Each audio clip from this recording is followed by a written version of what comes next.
Eu já passo de logo a palavra para o nosso querido Alexandre Ramos, para nos agraciar com seus conhecimentos. Boa tarde, Alexandre. Boa tarde, ministradora, na pessoa de quem eu cumprimento todo o Conselho Consultivo da escola e também o corpo técnico.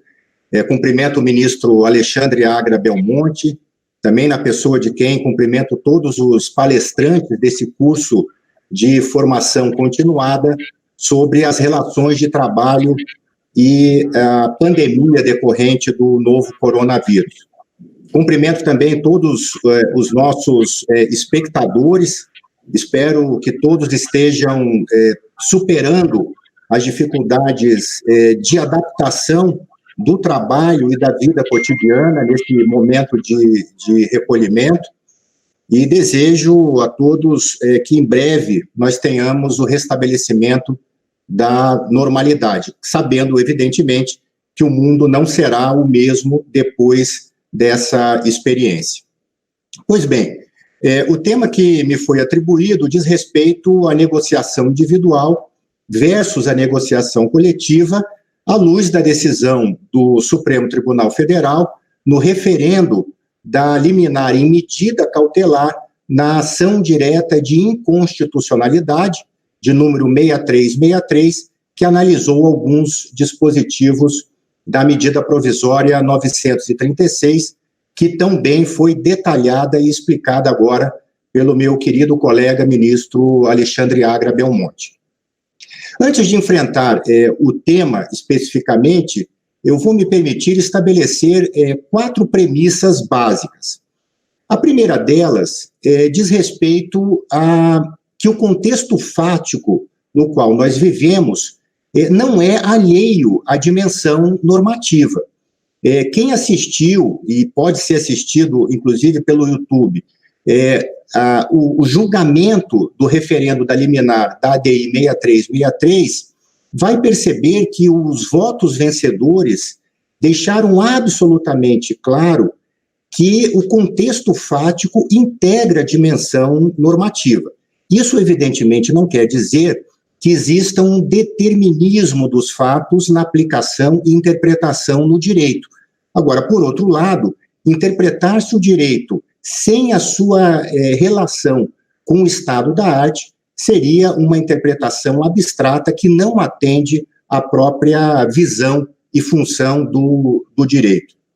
Evidentemente, quando nós conjugamos a negociação individual e a negociação coletiva no ambiente de trabalho, nas relações de trabalho, evidentemente que no mundo ideal, idealmente seria por negociação coletiva que deveria haver a redução de salário proporcional à jornada. Mas este não é o mundo que nós vivemos no mundo real e de efeitos catastróficos, como já largamente de conhecimento de todos nós. Então, nós nunca vivemos uma situação dessa. Como eu mencionei, me parece que nós experimentamos novas realidades, novas formas de relacionamento, novas formas de trabalho. O mundo não sairá ileso disso. Nós sabemos que a crise econômica pela qual o Brasil passava foi agravada agora por esse fenômeno da pandemia.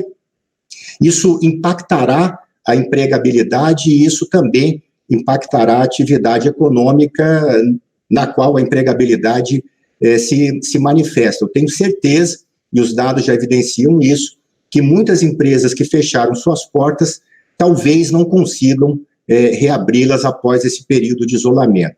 Esse fenômeno também impacta a arrecadação do Estado, uma diminuição sensível do recolhimento, por exemplo, de ICMS, e isso impacta a receita tributária, afetando, evidentemente, políticas públicas, inclusive as despesas correntes do Estado, e medidas tramitam no Congresso para fazer frente a isso. Então, na análise do referendo da liminar na ADI 6363, ficou muito claro isso. Então, essa é a primeira premissa que assento. A realidade fática, o estado da arte, faz parte da dimensão normativa, e o professor Fred Didier, que falou dessa revalorização, essa amplificação da autonomia da vontade pela legislação atual, não só na legislação trabalhista, agora estabelecida pelas medidas provisórias, mas também a da reforma trabalhista de 2017, nós percebemos claramente uma amplificação da autonomia da vontade, que é fruto de um contexto social também, que passa, inclusive, por movimentos identitários, e as pessoas hoje têm essa perspectiva de exercer a sua manifestação de vontade de uma forma muito ampla e com total autonomia. Evidentemente que isso tem como contrapartida um maior grau de responsabilidade também sobre as escolhas que exercemos. Muito bem, a segunda premissa que eu gostaria de estabelecer diz respeito a esse cenário no qual nós vamos, como juízes do trabalho, aplicar a legislação provisória das medidas provisórias. Eu converso com vocês que fui juiz de primeiro grau durante 23 anos. Eu sei também, como todos os juízes de primeiro grau, desembargadores e colegas ministros, que a realidade é muito mais complexa do que uma visão maniqueísta de bem e do mal, de que o empregador é sempre o vilão e o empregado é sempre a vítima. E, às vezes, porque nós lidamos cotidianamente com os conflitos trabalhistas, isso pode gerar, às vezes, inclusive, uma falsa percepção desse cenário. Mas a gente sabe que não é bem isso, né? O mundo é muito mais colorido e me parece que quem fecha os olhos para essa realidade perde uma grande oportunidade de se relacionar efetivamente com o mundo real. Percebam que no Brasil, atualmente, há aproximadamente 20 milhões de empreendimentos em atividade. Desse contexto todo, quase metade são de microempreendedores individuais. É uma novidade que completou 10 anos no ano passado, que agrega numa mesma pessoa o trabalhador, o investidor e o empresário. Então, quase 50% dos empreendimentos do Brasil são de MEI. Se nós somamos os MEI com a empresa de pequeno porte, a microempresa, nós temos 70% dos empreendimentos. Se nós somarmos a MEI, a pequena e a média empresa, o que nós podemos conceber nisso como o pequeno negócio, que é o capital nacional em movimento, que é o dinheiro que gira dentro do país e que tem uma taxa positiva de empregabilidade, nós falamos em mais de 90% dos empreendimentos ativos no Brasil. Quer dizer, essa é a realidade na qual nós vivemos. No cotidiano das relações de trabalho que se refletem nas nossas audiências, nos processos submetidos à Justiça do Trabalho, nós temos de tudo. Nós temos, de fato, as empresas de capital aberto, né, o grande empresário, mas nós temos também, e é a grande maioria, isso que nós precisamos ter em mente, o pequeno empresário, aquele que também bota a mão na massa e procura sobreviver diante de cenários adversos. Para todas as organizações, o grande desafio é alinhamento da força de trabalho. Tanto que hoje os departamentos que fazem esse tipo de gerenciamento não se chamam mais de departamento de pessoal ou de recursos humanos, mas sim de gestão de pessoas. Então, é um grande desafio de todas as organizações que o alinhamento, o comprometimento e o aumento da produtividade dos trabalhadores. A terceira premissa que eu coloco, antes de trilharmos esse aspecto da decisão do Supremo, diz respeito que uma norma jurídica, e aí eu me fundamento no jurista italiano Norberto Bobbio, podem passar por 3 crivos de valoração. Primeiro, saber se uma norma é justa ou injusta. E isso, evidentemente, que é um debate subjetivo e é o objeto de estudo da filosofia do direito. Então, se nós formos discutir se a norma da MP foi bem concebida ou não foi, podia estabelecer o limite de negociação individual para 3 salários mínimos, para 4 ou para 2, se isso é justo ou injusto, essa é uma discussão absolutamente subjetiva e que leva, evidentemente, a visões particularizadas e subjetivas. A segunda valoração que uma norma jurídica pode sofrer diz respeito à sua eficácia social. E isso é objeto da sociologia do direito ou da fenomenologia jurídica. E no Brasil isso adquire uma particularidade interessante, porque no Brasil nós temos essa noção de que tem lei que cola e tem lei que não cola. Então isso é um fenômeno sociológico, mas que é objeto da sociologia jurídica. A ciência do direito, e evidentemente aqui que eu não vou fazer um corte epistemológico positivista, já superado pelas escolas jurídicas, mas a ciência do direito tem por objeto a validade da norma, seja a validade formal, ou seja, se foi constituída segundo o devido processo legislativo, e também a validade material, ou seja, se observou o conteúdo da norma superior que lhe dá validade. Na ADI 6363, pelo menos nessa discussão preliminar da medida cautelar, o que se discutiu foi a validade material de dispositivos da medida provisória a partir de dispositivos constitucionais, especificamente no caso que nos interessa, o artigo 7º, inciso 6º, que estabelece a irredutibilidade salarial mediante acordo ou convenção coletiva. A quarta premissa, que me parece fundamental estabelecer, diz respeito à segurança jurídica. A segurança jurídica é um princípio que tem ganhado uma musculatura extraordinária e servindo como fundamento para várias decisões do Supremo. E eu lembro aqui o que foi decidido na DPF 324, que discutiu, junto com um outro processo de repercussão geral, o tema da terceirização. Vejam que, naquele caso, se estabeleceu como ato do poder público o conjunto de decisões da Justiça do Trabalho, a reclamar a ação, a arguição de descumprimento de preceito fundamental, e o mais importante preceito fundamental constitucional invocado foi o da segurança jurídica. Para se entender bem essa questão, me parece que a gente precisa fixar como premissa fundamental de que num Estado de direito, as regras de comportamento devem ser estabelecidas a priori. Ou seja, antes de se iniciar uma relação jurídica, é preciso, ou antes de se adotar um certo comportamento, é preciso saber o que se pode e o que não se pode fazer. Isso é de um Estado de direito, isso diz com um juiz republicano.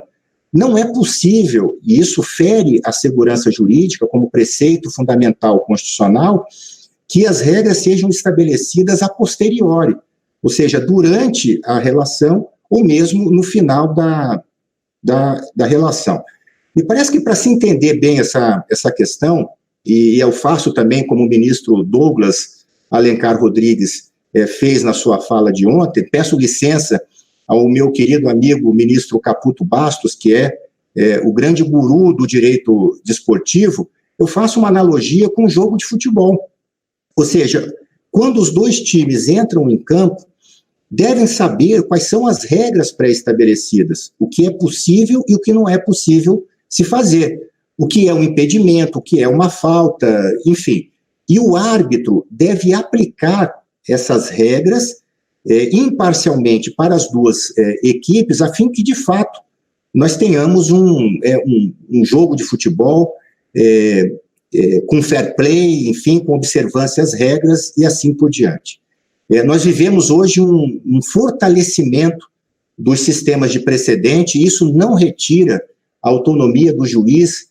O juiz de primeiro grau, mais do que qualquer outro magistrado, tem a maior liberdade porque faz a coleta da prova, faz o processo de subsunção, de interpretação, de valoração da prova, e isso não lhe retira nenhum tipo de autonomia.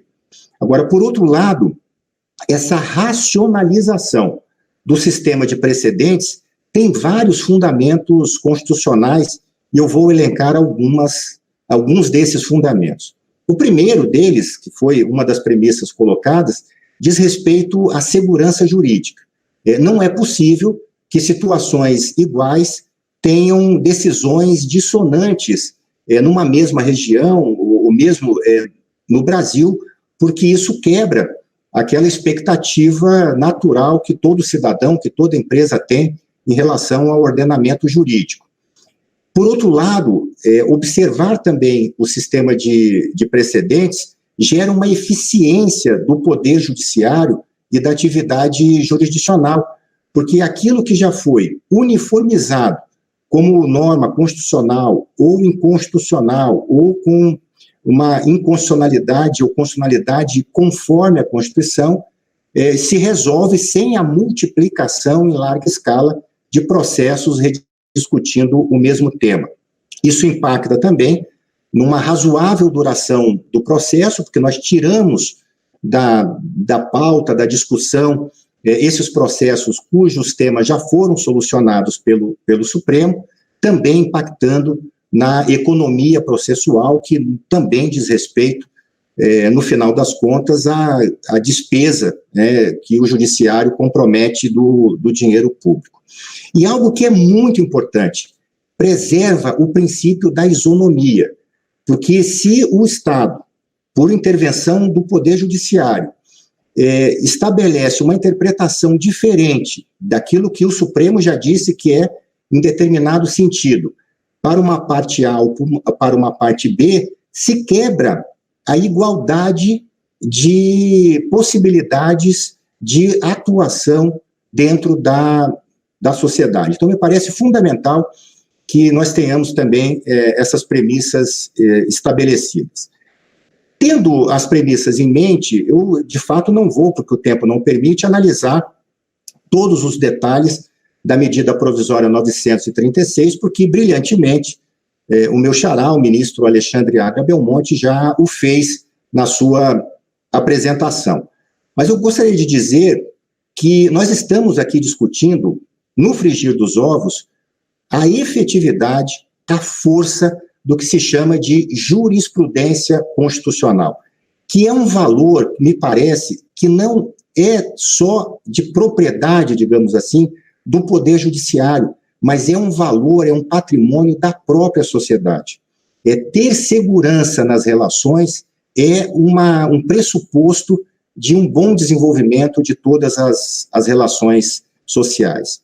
O novo CPC, nós sabemos, consolidou, incorporou, cristalizou este momento que vem sendo construído há várias décadas do sistema de precedentes, constituindo, inclusive, ferramentas dos tribunais, para os tribunais manterem coerente, íntegra e uniforme a sua jurisprudência, inclusive instrumentos cuja decisão gera efeitos vinculantes para os integrantes do tribunal, e aí, evidentemente, estamos falando dos desembargadores e dos próprios juízes de primeiro grau.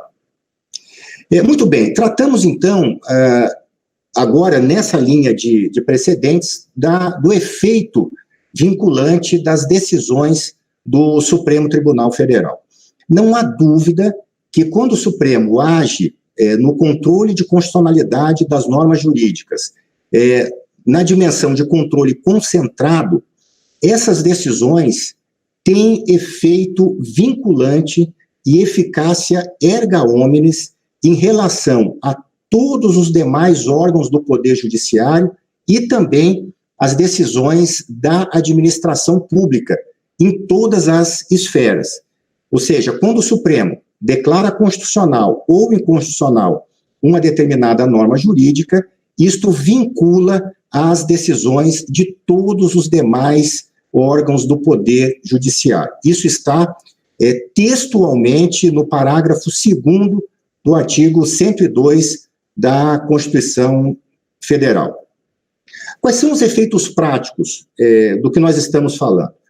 Notem que o Supremo, ao analisar o controle concentrado, o que faz, por uma ação declaratória de inconstitucionalidade, uma ação declaratória de constitucionalidade ou por uma arguição de descumprimento de preceito fundamental, pode declarar, em linhas gerais, uma norma jurídica constitucional, ou seja, está de acordo, em conformidade com a Constituição, mas pode declará-la inconstitucional.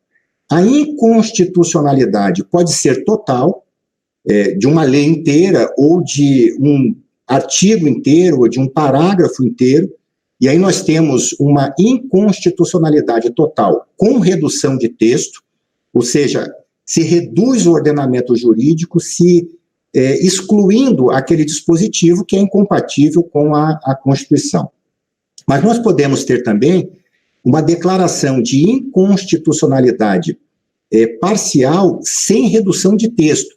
E, evidentemente, que o Supremo tem optado por esta intervenção porque preserva a presunção de constitucionalidade das normas jurídicas.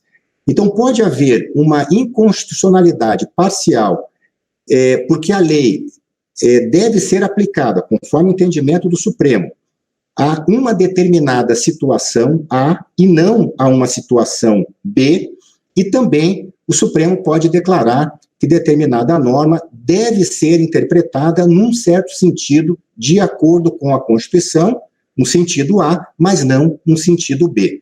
Então, quando o Supremo fixa a constitucionalidade ou inconstitucionalidade, seja total, seja parcial, conforme em determinada situação ou com determinada interpretação, isto deve vincular todos os demais órgãos do Poder Judiciário. Se um determinado juiz, no caso concreto, resolve, depois de o Supremo ter analisado no seu plenário, a constitucionalidade da medida provisória na sua integralidade, 936, se um determinado juiz ou tribunal entender por não aplicar esses dispositivos, vai incidir no que se chama de um vício qualificado de inconstitucionalidade. E se uma determinada decisão, contrária ao que o Supremo fixou em controle concentrado de constitucionalidade, transitar em julgado, ainda assim, esta decisão não terá valor jurídico, a sua obrigação não será exigível, e nós temos a figura da coisa julgada inconstitucional. Isso pode parecer, às vezes, meio forte, principalmente para quem já está no Poder Judiciário há muitos anos, há muitas décadas, porque nós crescemos numa formação jurídica que se baseou muito na força imutável da coisa julgada. Mas o Supremo relativizou essa força, e mais adiante eu vou explicar em linhas gerais como isso se deu, exatamente para fazer um balanceamento entre a força da coisa julgada, mas, por outro lado, a força da jurisprudência constitucional emanada pelo Supremo Tribunal Federal. Notem que o CPC de 73, já no seu artigo 475L e 741, seja na execução contra a fazenda pública, seja na execução entre os particulares, já estabelecia a inexigibilidade de obrigação prevista em título judicial transitado em julgado, que teve por fundamento tese diversa daquela estabelecida pelo Supremo. Então, se o Supremo diz que a norma é constitucional e transitou em julgado uma sentença dizendo que a norma é inconstitucional e impõe uma determinada obrigação, essa obrigação é inexigível. Isso já estava no CPC de 73, evidentemente não na sua redação original. E notem que a CLT, no artigo 884, parágrafo 5º, e isso foi inserido desde 2001, ou seja, nós temos esse dispositivo na CLT há 19 anos, estabelece no mesmo sentido inexigível o título judicial fundado em lei ou ato normativo declarados inconstitucional pelo Supremo ou em aplicação ou interpretação tidas por incompatíveis com a Constituição Federal. Então, são dispositivos que já estavam no nosso ordenamento jurídico, mas que foram amplificados pelo novo Código de Processo Civil, que não só esclareceu um pouco mais esse fenômeno da inexigibilidade de obrigação fundada em título, fundado em lei contrária à tese fixada pelo Supremo, como também ampliou um pouco o efeito vinculante e a eficácia erga omnes, estendendo também não só para o controle concentrado, mas também para o controle difuso.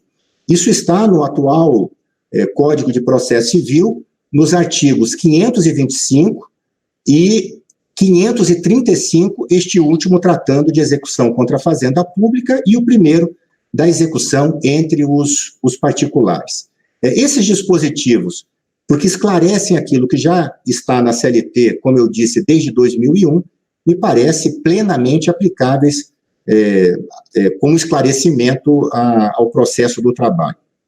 E diz exatamente isso, que na impugnação, o executado poderá alegar a inexigibilidade da obrigação e o parágrafo 12 do artigo 525 estabelece exatamente essas linhas, que considera inexigível a obrigação reconhecida em título executivo judicial, título este fundado em lei, considerado inconstitucional pelo Supremo Tribunal Federal. Eu errei aqui a concordância, porque fala em lei ou ato normativo considerado inconstitucional pelo Supremo, ou fundado em aplicação, aquela hipótese de situações restritivas que o Supremo faz em situação conforme, ou interpretação, aí a interpretação conforme, incompatíveis com a Constituição, e aí um destaque, em controle de constitucionalidade concentrado ou difuso.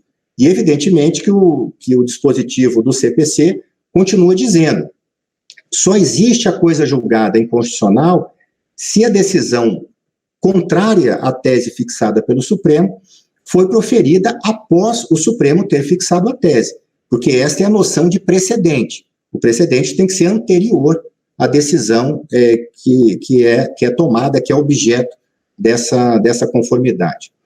Se for depois, ou seja, a decisão do Supremo ocorrer após o trânsito em julgado da decisão e houver uma desconformidade, aí o parágrafo 15 desse artigo 525 do novo CPC estabelece que a desconsideração ou a adequação daquilo que foi transitado em julgado se dará por meio da ação rescisória. E uma grande novidade, a ação rescisória passa, nesses casos de desconformidade com tese fixada pelo Supremo, em controle difuso e em controle concentrado, não se conta mais do trânsito em julgado da sentença rescindenda, mas do trânsito em julgado da decisão do Supremo. Então, existe aí um prazo meio que flutuante, dependendo da decisão do Supremo. Como nós estávamos vendo, esse dispositivo do CPC estende o efeito vinculante à eficácia erga omnes também para as teses fixadas em controle difuso, que se dá através dos recursos extraordinários julgados em sistemática de repercussão geral, que foi uma novidade trazida pela Emenda Constitucional 45.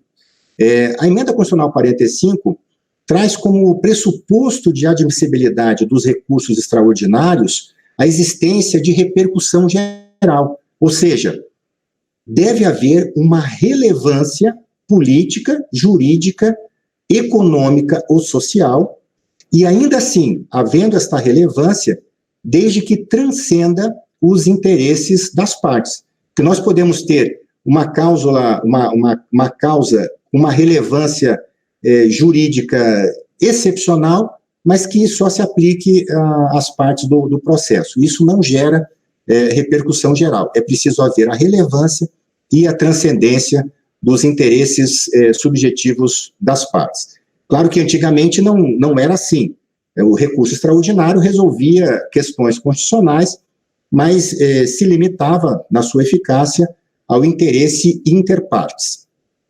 Para a gente entender bem isso, e evidentemente que o tempo não permitiria um retrospecto histórico da evolução dessa jurisprudência, eu vou analisar a situação mais real, mais atual, a partir de 3 julgamentos do Supremo, em 2014, em 2015 e 2016. Primeiro, em 2014, nós tivemos o julgamento da reclamação 4.335, de relatoria do ministro Gilmar Mendes. Depois nós tivemos, em 2015, o julgamento do recurso extraordinário 730.462. Esse recurso extraordinário, julgado em sistemática de repercussão geral, fixou a tese 733 da tabela de repercussão geral. E, em 2016, também da relatoria do ministro Teori Zavascki, o julgamento da ADI 2418, que foi a ADI que analisou a constitucionalidade daqueles dispositivos do CPC que referimos há poucos minutos atrás, que estabelece essas novas regras da inexigibilidade do título fundado em lei contrária àquilo que o Supremo estabeleceu, ou seja, o que se entende como coisa julgada inconstitucional. Muito bem, nesse primeiro momento, em 2014, ao julgar a reclamação 4.335, se estabeleceu ou se consolidou uma jurisprudência que vinha sendo construída no Supremo a partir exatamente do novo conceito de julgamento de recurso extraordinário em sistemática de repercussão geral, com relevância e transcendência, para estabelecer efeitos ultrapartes, ou seja, uma dessubjetivação do julgamento, ou uma objetivação do julgamento que se toma pelo plenário em repercussão geral, e um caráter expansivo da decisão. Isso está, vale a pena ler o acórdão desta reclamação, a 4.335, porque consolida toda a jurisprudência com esse efeito ultrapartes e o caráter expansivo dos julgamentos de recurso extraordinário.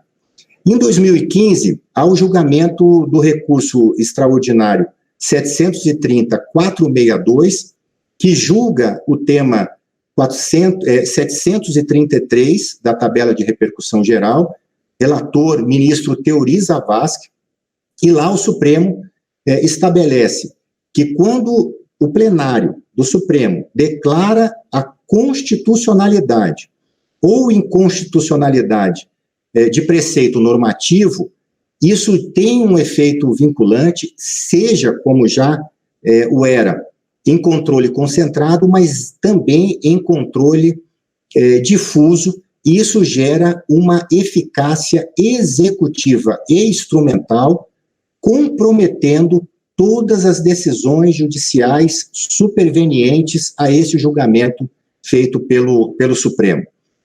Ou seja, o Supremo fixa a tese num determinado sentido, todas as decisões posteriores devem observar esta decisão do Supremo.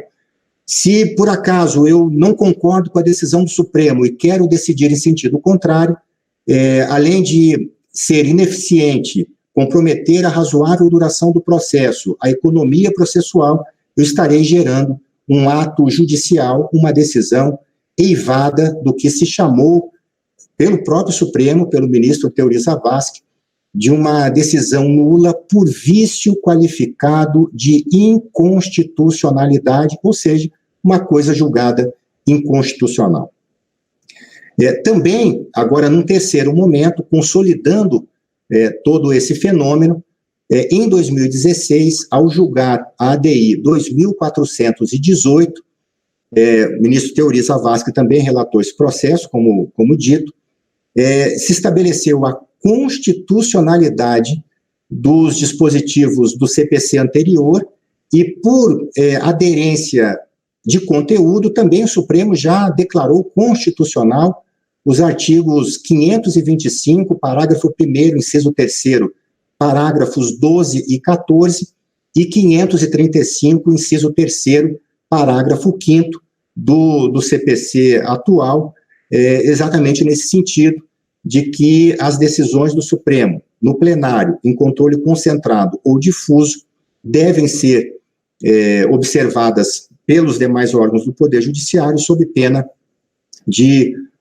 se constituir um título executivo com obrigação inexequível em sede de execução. Então, é muito importante ter esses 3 momentos estabelecidos, e eu não vou aqui, evidentemente, reproduzir os extensos votos nesses 3 julgamentos, mas vou ler uma parte deste último processo, ADI 2418, no qual o ministro Teori Zavascki diz o seguinte, abre aspas, são dispositivos, esses mencionados no novo CPC, que, buscando harmonizar a garantia da coisa julgada com o primado da Constituição, vieram agregar ao sistema processual brasileiro um mecanismo de eficácia rescisória de sentenças revestidas de vício de inconstitucionalidade qualificado, assim caracterizado nas hipóteses em que a sentença exequenda esteja fundada em norma reconhecidamente inconstitucional, seja por aplicar norma inconstitucional, seja por aplicar norma em situação ou com um sentido inconstitucionais. Ou B, a sentença exequenda tenha deixado de aplicar norma reconhecidamente constitucional. E, por último, C, desde que, em qualquer dos casos, o reconhecimento desta inconstitucionalidade ou constitucionalidade tenha decorrido de julgamento do Supremo Tribunal Federal, realizado em data anterior ao trânsito em julgado da sentença exequenda. Então, claro, se o Supremo, antes do trânsito em julgado, decide de uma forma, aquela sentença que está em sentido contrário padece do que se chamou de vício de inconstitucionalidade qualificado.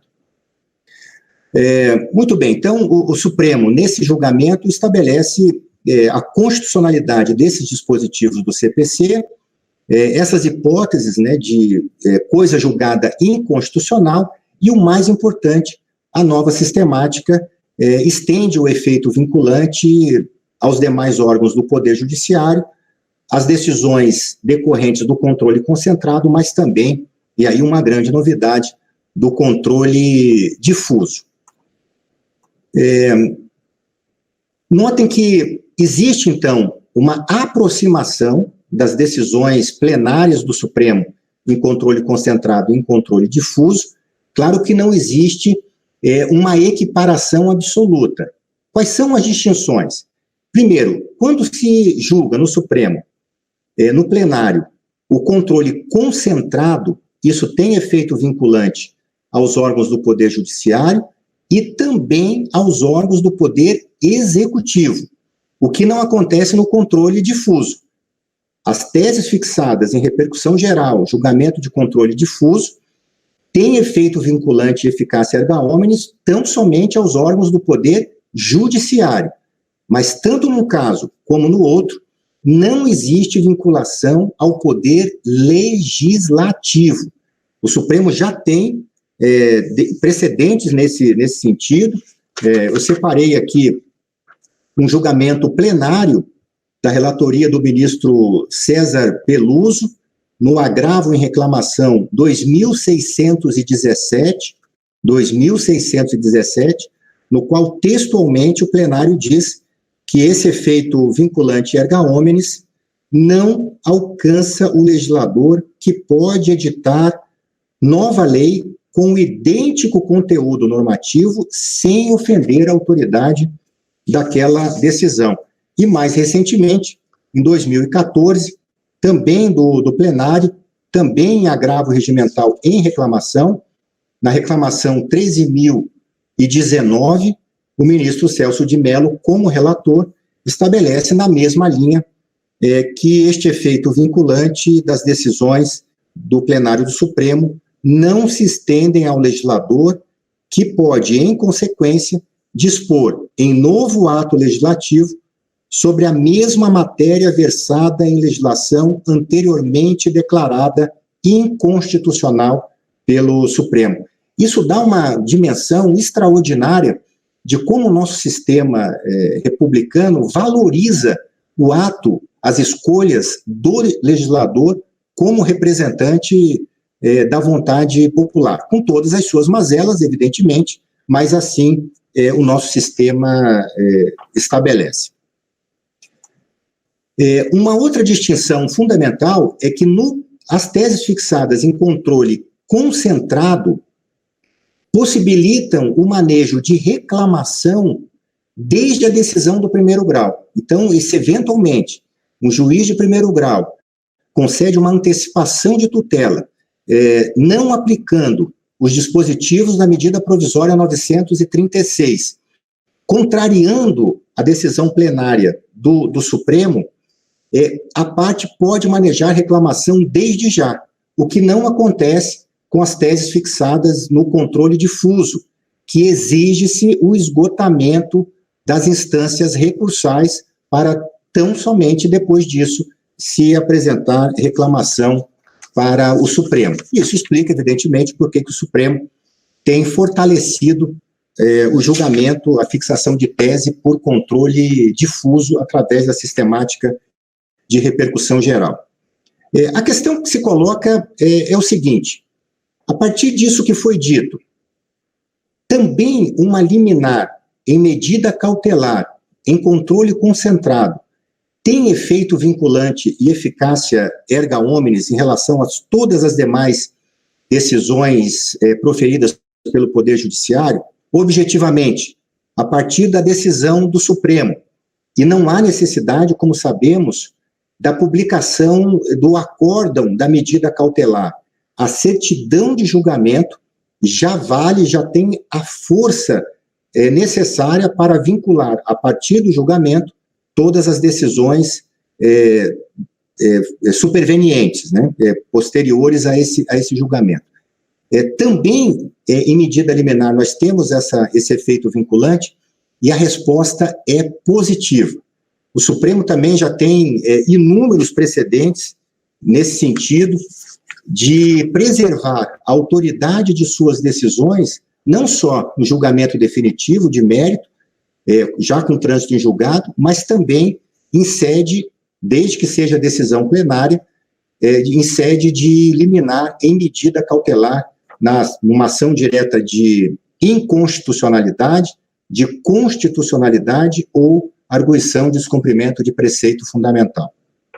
Eu trago aqui um julgado muito recente, agora do dia 21 de janeiro de 2020, isso aqui é só para ilustrar como o Supremo já tem consolidada essa matéria, aceitando uma reclamação, e aí uma reclamação inclusive de decisão de primeiro grau, por violar o julgamento na medida cautelar da ação direta de inconstitucionalidade 3.395, que conhecemos muito bem, que foi aquela liminar dada pelo presidente, então, o ministro Nelson Jobim, fazendo uma interpretação conforme do artigo 114, inciso 1º, da Constituição, com a redação dada pela Emenda Constitucional 45, dizendo da competência da Justiça do Trabalho para julgar não mais só os conflitos entre trabalhadores e empregadores, mas os conflitos decorrentes da relação de trabalho,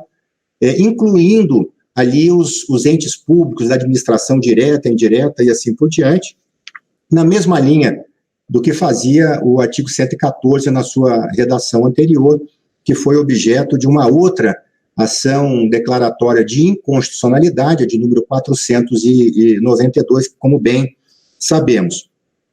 Mas a partir desse novo texto da Emenda 45, referendada pelo Pleno do Supremo Tribunal Federal, essa decisão plenária ocorreu em abril de 2006, ou seja, nós vivemos por mais de 14 anos com este referendo tratando da interpretação da competência da Justiça do Trabalho. Essa ADI, julgada agora recentemente, foi julgada no dia 16 de abril de 2020, no mérito, confirmando aquele entendimento da liminar, mas isso é só para ilustrar como, durante 14 anos, o Supremo acolheu reclamações para preservar a autoridade de sua decisão, inclusive em liminar de medida cautelar nas ações de controle concentrado.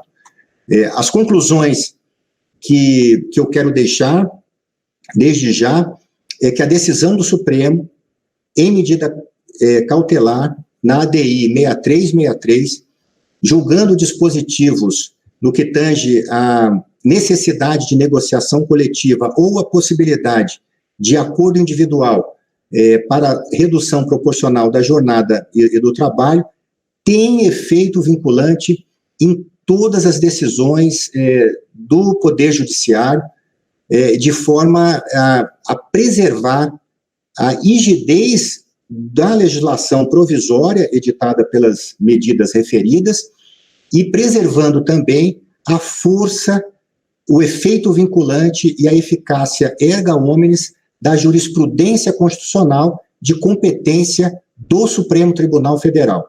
Qualquer ato em sentido contrário violará esse efeito vinculante, a eficácia erga omnes e a força da jurisprudência constitucional, usurpando, como o Supremo tem reconhecido em inúmeras reclamações, a sua competência. E quando o Supremo se debruça sobre um tema, ainda que em sede cautelar, e fixa uma diretriz, isso deve ser observado por todos os órgãos do Poder Judiciário, e decisões contrárias a esse entendimento serão inexequíveis, ainda que transitem em julgado. Isso gera um outro problema, uma teimosia, uma insistência dos demais órgãos do Poder Judiciário em cumprir as decisões do plenário do Supremo, acabam gerando um descompasso do sistema de precedentes e acabam fortalecendo ou prejudicando ainda mais aquelas pequenas empresas, as empresas nacionais que têm saldo positivo de empregabilidade e que estão aí lutando para sobreviver esse período de pandemia, assim como também trabalhadores, os municípios pequenos, estados, a própria União se ressente da perda de arrecadação, prejudicando essa economia nacional brasileira, porque esses empresários não terão como, muitas vezes, acessar o Supremo Tribunal Federal com reclamações, ao contrário, evidentemente, do que acontece com grandes empresas, com um corpo jurídico estabelecido. Estas sim farão prevalecer o entendimento do Supremo, agravando, no meu ponto de vista, a situação de pequenos negócios e também de trabalhadores. A grande maioria dos empregos se dá nesses pequenos negócios. Por fim, e já pedindo todas as vênias aqui à ministra Dora Maria da Costa por ter enxugado um pouquinho a minha apresentação, eu quero deixar aqui a minha mensagem de esperança a todos aqueles que nos assistem, mas um voto de esperança à Justiça do Trabalho, que observe o efeito vinculante dessa decisão liminar em cautelar, na ADI 6363, garantindo segurança jurídica e igualdade entre os atores do sistema produtivo, empresários e trabalhadores, porque entendo que isso é fundamental, é necessário para que nós tenhamos uma superação dos efeitos dessa crise da pandemia, quando ela finalmente, esperamos que em breve, passar. Então, meu muito obrigado, agradeço mais uma vez a oportunidade que a escola me concedeu de poder compartilhar essas reflexões e devolvo, desde já, a palavra à organização. Muito obrigado. Ministro Alexandre Ramos, como sempre, perfeito, né? Muito obrigada, quero de público agradecê-lo, porque você, além de ser conselheiro, ainda nos auxilia nessas nossas empreitadas. Muito obrigada e boa tarde.